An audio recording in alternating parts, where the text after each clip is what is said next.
Pero cuando vino el cumplimiento del tiempo, Dios envió a su Hijo para redimir a los que estaban bajo la ley, a fin de que recibiésemos la adopción de hijos. Gálatas 4:4-5. La promesa de la venida del Salvador fue dada en Edén. Cuando Adán y Eva escucharon por primera vez esa palabra de esperanza, esperaron que se realizara de inmediato. Recibieron con gozo a su primogénito, con la ilusión de que él fuese el libertador. Pero el cumplimiento se demoró. Los primeros que creyeron en esa promesa murieron sin verla cumplida. Desde los días de Enoc, esa esperanza fue repetida por patriarcas y profetas, manteniendo viva la expectación de su venida, y aún así, él no aparecía. La profecía de Daniel indicaba con precisión el tiempo de su advento, pero no todos interpretaron de manera correcta el mensaje. Los siglos pasaron, la voz de los profetas enmudeció, la opresión se intensificó sobre Israel, y muchos llegaron a decir: se prolongan los días, y toda visión falta. Ezequiel 12:22. Sin embargo, los planes de Dios nunca se adelantan ni se atrasan. Como los astros en sus órbitas exactas, sus designios se cumplen a su debido tiempo, mediante los símbolos de una gran oscuridad y de un horno humeante. El Señor mostró a Abraham que su descendencia sería esclava en Egipto por 400 años, y añadió: después de esto saldrán con gran riqueza. Génesis 15:14. Toda la fuerza del imperio de Faraón no pudo invalidar esa promesa, y en aquel mismo día señalado por la palabra divina, aconteció que todos los ejércitos de Jehová salieron de la tierra de Egipto. Éxodo 12:41.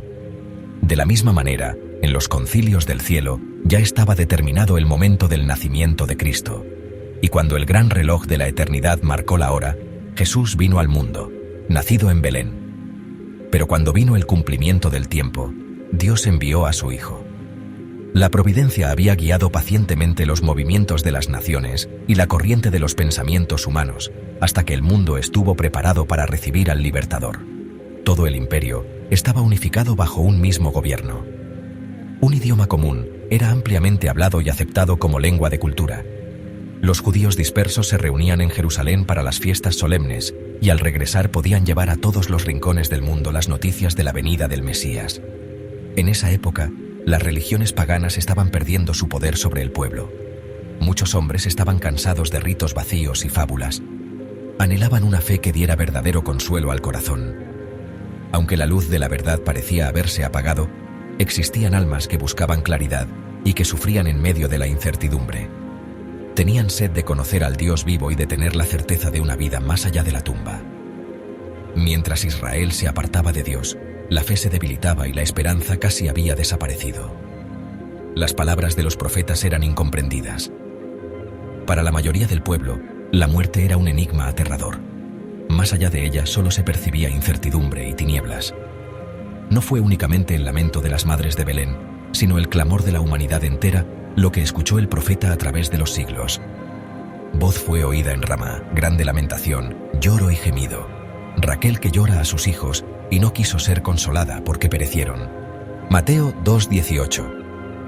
En la región de sombra de muerte, los hombres estaban sentados sin consuelo. Con ansias miraban hacia la llegada del Libertador, esperando que disipara la oscuridad y revelara el misterio del porvenir. Fuera de la nación judía, también había hombres que anunciaban la venida de un maestro divino. Ellos buscaban la verdad, y a ellos se les concedía el espíritu de inspiración. Como estrellas que brillan en cielos oscurecidos, uno tras otro estos hombres surgían, encendiendo esperanza en el corazón de miles en el mundo gentil. Desde hacía siglos, las escrituras ya habían sido traducidas al griego, lengua ampliamente usada en todo el Imperio Romano. Los judíos estaban esparcidos por muchas regiones, y su expectativa de la llegada del Mesías había alcanzado, en cierta medida, a los gentiles. Entre los que los judíos llamaban paganos, había hombres con una comprensión más clara de las profecías sobre el Mesías que la que tenían los propios maestros de Israel. Algunos esperaban su venida no como rey político, sino como redentor del pecado. Filósofos estudiaban los misterios de la fe hebrea, pero el exclusivismo de los judíos impedía que la luz se difundiera.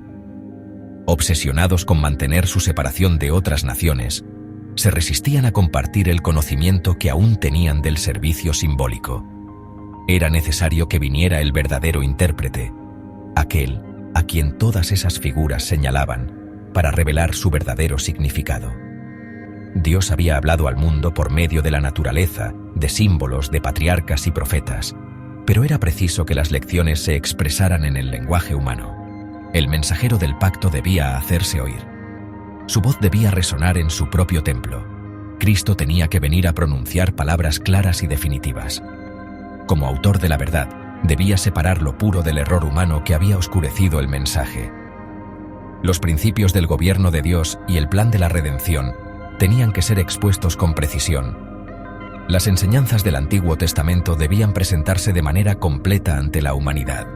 Entre los judíos aún quedaban almas fieles, descendientes de la santa línea por la cual se había preservado el conocimiento de Dios. Ellos seguían esperando el cumplimiento de la promesa hecha a los padres. Su fe se fortalecía recordando la seguridad dada por Moisés.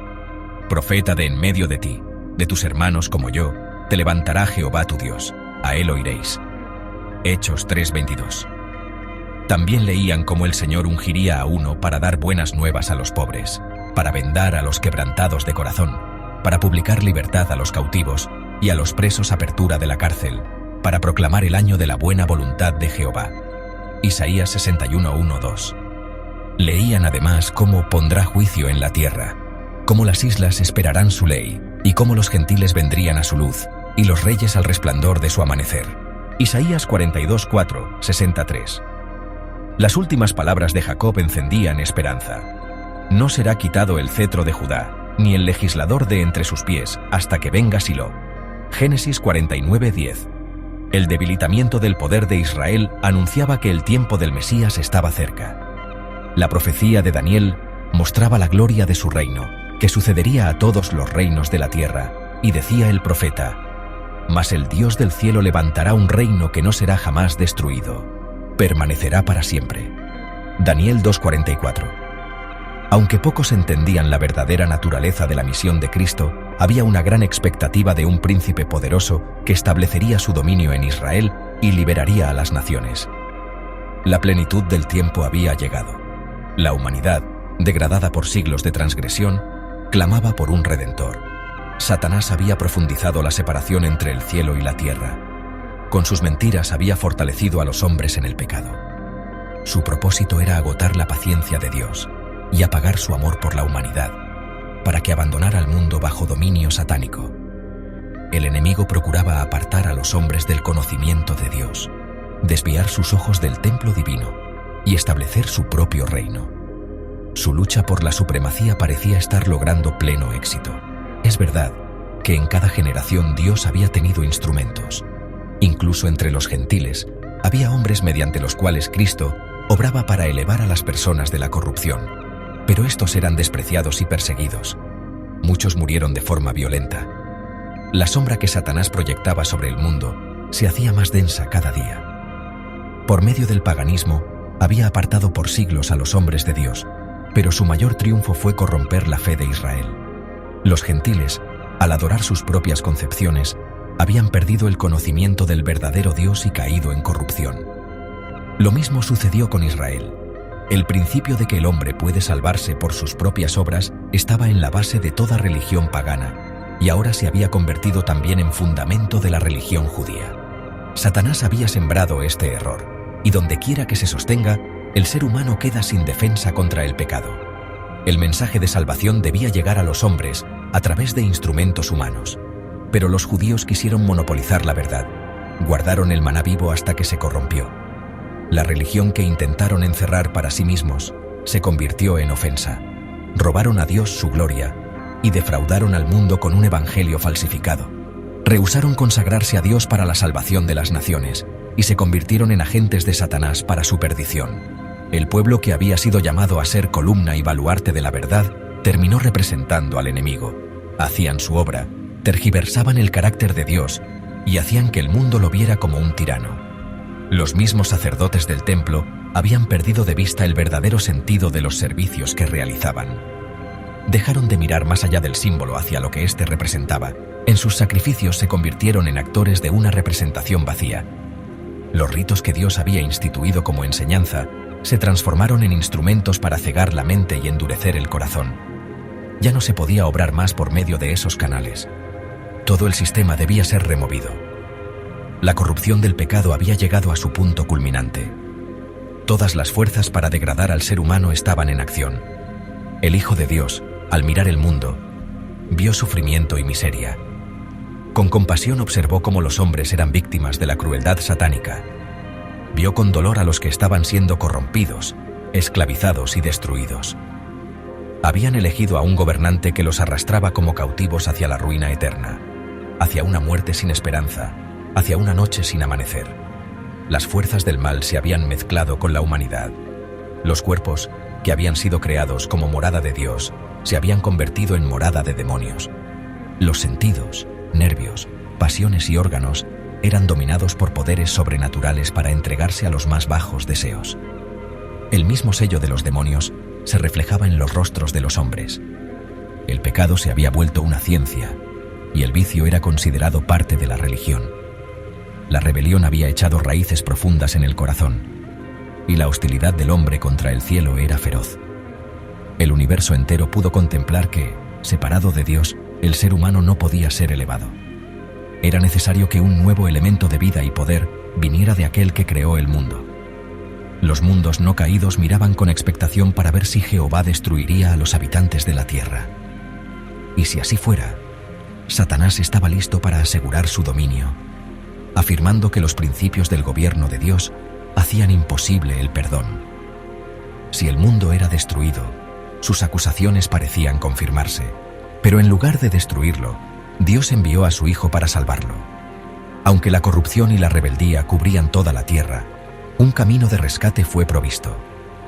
En el momento crítico, cuando Satanás parecía estar a punto de triunfar, el Hijo de Dios vino con el mensaje de la gracia divina. A lo largo de todas las edades, el amor de Dios había sido manifestado hacia la humanidad caída. Pese a la obstinación de los hombres, las señales de su misericordia no habían cesado. Y cuando llegó la plenitud del tiempo, la deidad fue glorificada al derramar sobre el mundo una abundante gracia sanadora que no sería detenida ni retirada hasta que el plan de redención se cumpliera por completo. Satanás se regocijaba creyendo haber degradado para siempre la imagen de Dios en el hombre. Entonces vino Jesús para restaurar en la humanidad la semejanza de su Creador. Solo Cristo podía rehacer el carácter arruinado por el pecado. Él vino a expulsar a los demonios que dominaban la voluntad. Vino a levantarnos del polvo, a remodelar la vida deformada según el modelo de su propio carácter divino y a embellecerla con su gloria.